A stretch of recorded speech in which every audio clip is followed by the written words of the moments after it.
He sat in the same chair where he'd failed the 13th time, and he didn't move for 4 hours.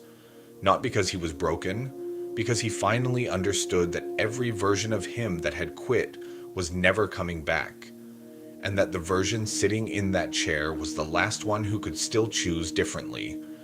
14 attempts. 14 times the world told him the answer was no. 14 times he paid the full price and walked away with nothing. You've failed at something so many times that you've stopped calling it failure. Now you call it reality. You call it not for me. You build an identity around the gap between where you are and where you were going. And you wear it like it's wisdom. But it isn't wisdom, it's a story you started telling yourself. So the next attempt wouldn't hurt as much if it didn't work. That's the trap. Not the failure, the interpretation. Every time you walked away from something that didn't work, you had two options. You could treat it as data, a correction, a cost, a step in a longer sequence, or you could treat it as a verdict. Most people treat it as a verdict, and the moment they do, the game is already over.